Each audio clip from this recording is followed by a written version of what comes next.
Hello, welcome to cEDH Mojo Brews. I'm Tim, and tonight we are continuing our series of beginning cEDH Meta Busters, and we're going to talk about Yasharn, aka Sweet Beat. And before we get started, please check out our Discord and our Patreon. Links are in the description below. And if you like our content, please hit that like, share, subscribe. Really helps out a lot. And guess who's back? I got him 2 times in a row. Let's go. My boy, Brand. How you doing, man? I'm doing great, Tim. I'm glad to be back again. Oh, God. Good to see you. Good to see you. It was lonely. Everybody had to hear me talk like this for like 3 weeks. Because without somebody to tell me that I sound like a robot, I sound like a robot. Right. So, without further ado, let's get started. So, Yasharn is a 4/4 elemental boar for 1 green, 1 white, and 2 colorless. When it enters the battlefield, you may search your library for a basic plains and a basic forest card and put them in your hand. That's a little bit relevant later because we're playing a stax deck. And then the second line of text on Yasharn reads, players can't pay life or sacrifice non-land permanents to cast spells or activate abilities. So, if you guys know anything about the current meta, you might have heard of things called fetch lands. People can't use fetch lands. People can't use mana confluence. People can't use treasures or line sight diamond or calling of the ritual or infernal plunge Or force of will. or force of will. Exactly. Yasharn hits a lot of stuff. Diabolic intent shuts it off. Now, the funny thing about Yasharn is it's kind of a little fuzzy. Oh, it's like it hits this thing, but it doesn't hit that thing. Like you can play cEDH just fine because cEDH is damage is a triggered ability. It's not actually part of the activation. It's whenever cEDH becomes tapped, you take a damage, not tap it, take a damage, then make your mana. What we're playing here is this is a Selesnya stax deck. Just to forewarn you, this is one of the better stax decks in the meta. But with all stacks, especially a multiplayer, it is very difficult to pilot. And I highly suggest you do your homework before you play this and torture your meta and your play group. But once you know what you're doing, and if you put in the work and you're diligent, this deck will reward your play skill exponentially. It's got a lot of the tools, and this deck really does clap hard. So, being a Selesnya, you have access to creature tutors, which allow you to tutor up targeted hate pieces for your pod. So if you need a Drannith, you can tutor up a Drannith. If you need a Phyrexian Revoker, you can get that. Plus, your commander itself is very disruptive just on its own. And then, furthermore, not only do you just have this nice hate pair package, you've got a good top end, like in the form of like Archons of Valor's Reach. You just can play that name instance, and now nobody can do anything except groan at you, because that's what's going to happen when you play this deck, is people will groan at you. But as long as you know what you're doing, you're going to close the game out quick. You get Elishnorn. Again, just acts as a board wipe while pumping your team at the same time. You get Shalai, Voice of Plenty, which you can pump excess mana into her, like with your Gaia's Cradle, and start putting 1/1 counters on your team. Further putting your board out of Toxic Deluge reach, even if Yasharn gets removed. Oh yeah, by the way, Yasharn cuts off Toxic Deluge too. You get access to all the rule of laws that you could ever want. You got answers for creature ETB triggers, activated abilities. You get Grave Hate. I mean, pretty much if you want it, you got it. And then One of the reasons why I chose this list in particular is one, Connor has been doing pretty well with the list, like playing in events and stuff. But also he decided recently, maybe like about a month ago, I think or so, is to include Walking Ballista and Heliod. So the way this works is with Heliod, you can tutor him up as if he's a creature while he's in your deck, and then he remains an enchantment as long as your devotion is below 5. And whenever you gain life, you put a 1/1 counter on target creature or enchantment you control, and you can also pay 2 to give a creature lifelink. So you just give whatever you attack with lifelink, you gain life, and bam, counters galore. So with the Walking Ballista, you play it, you give it lifelink, and then you ping something. And since it has lifelink, it gets another counter, and then you ping something. And so on and so forth till everybody's dead. So you have a nice, compact 2-card combo. It does take about 6, 7, 8 mana to really kind of get online. But again, I mean, you're a Gaia's Cradle deck. You got lots of dorks, like you got Priest of Titania and stuff. So it's not unreasonable to kind of get it going.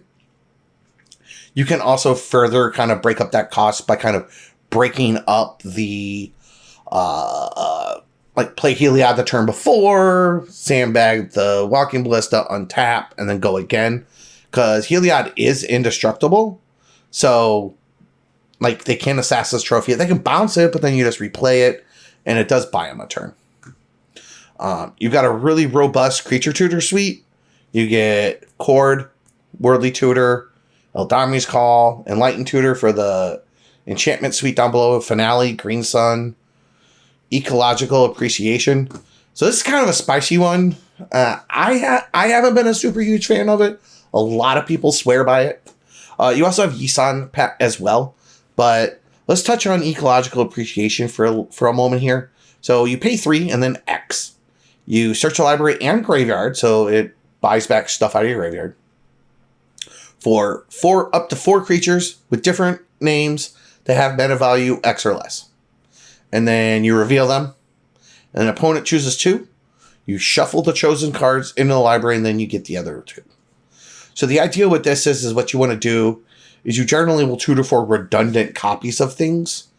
Like, for example, you kind of tutor for like if you're trying to close out the game manually, you kind of get Elish Norn, you get Shalai, you get Tendershoot Dryad, and then probably one other random thing. Or if you're trying to do Rule of Laws, you go get Archon, Eidolon, Cantness, and kind of go from there. The one card I do wish was in this build, I want to make sure I'm not overlooking it, is Thalia. Thalia's been really hot for me lately. I talked to Connor about it. He said it had been underperforming for him, but he does play in a staxier meta than me, so I could totally see that. So that's probably one that I would play that Connor's not. You also got good spot removal. You get, Swords of Plowshares. You get Path to Exile. You could play like Disenchant, and there's a couple other effects like the White March is pretty good. Then you have a nice, creatures like enchantment suite with like Rule of Law, Recipes, Root Maze, Sylvan Library. When I was talking to Connor, he's going to be pulling Court of Grace out, actually. Says that hasn't been doing as much as he was hoping for. But you get like Deafening Silence, Carpet, stuff like that. You get Gaia's Cradle. This deck also budgets really well because you're in Selesnya. I mean, basically, like if you take out like 6 cards, the deck goes from like $4,000 to like $1,000, which I know isn't cheap. But just as an example, like if you took out Cradle, Savannah, Survival, and then like, Mana Crypt and like Jewel Lotus and stuff, like this deck will budget down real fast. Real fast. Because it doesn't have a ton of reserve list cards in it. The hardest part with this deck is, like, I've played a lot of like non-blue stax decks. And to be honest, other than like, so I will make some misplays, obviously. I mean, we all do. But when I'm playing in pods with less experienced players, a lot of times players will remove what is a minor hindrance to them, but is actually locking another opponent out of not being able to recognize the board. So that is kind of something. So you do have to be able to sweet talk your way around pretty well, while being the thing that's annoying everybody at the same time. So that takes some finesse. I don't have that finesse, so I tend to just play these like for fun, and then kind of play more like mid-range decks where that suit my play style better, where I'm a little more stalwart and stuff. Because being real aggressive with these types of decks does put a big bullseye on you, and that is something to be aware of. But if you're up for the challenge, go ahead. What were you gonna say? I was gonna say, I think one of the stacks is one of the hardest play styles to play because one, it's hated so much, and two, even a singular misplay could lose you the game. As evidence from the last time I played Brago, one misplay lost everything. Well, it doesn't even necessarily lose you to play on that turn. It loses you to play like 3 or 4 turns from then. Is the problem. And you won't always immediately recognize it. And sometimes that misplay isn't even your fault. It's like your opponent removes the wrong thing, and then somebody can just go off. So that is something to be aware of. But it's a solid list. It's one of the better stacks lists actually in the meta currently. And I really think that if you're kind of, how do I put this? I think if you're inclined to play stacks, this is one of the better ones to start on. Not only, like I said, does it budgetize really well, but it can kind of grow with you. I think with that, we'll probably wrap it up. Is there any questions that you have, or do you think I kind of went over? Do you have a better understanding of it now?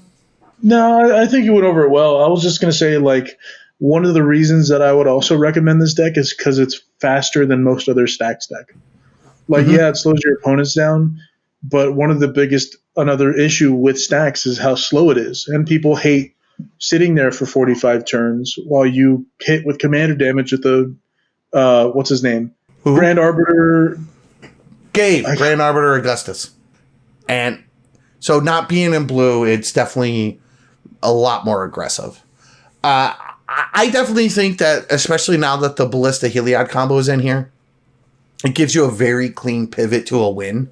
Much like how Hipster Stacks, which is Arden and Tana, gives you a very clean pivot to Godo and being able to play.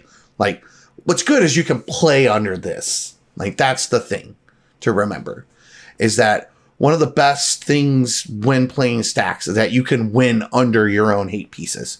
You don't need to remove them. You don't need to tilt your head sideways or anything like that. Also, that's changed in the last 3 years because stacks used to, play things that slowed them down too. Yeah, shoot themselves in the foot, and then let's not go there. I mean, that's right. You're right. Yeah. Oh, and this deck does got a lot of good card advantage, especially for being Selesnya. So, all right. Well, thanks again for joining me. Again, if you have any questions or requests, please leave them in the comments below. And everybody have a good night. Bye. Bye.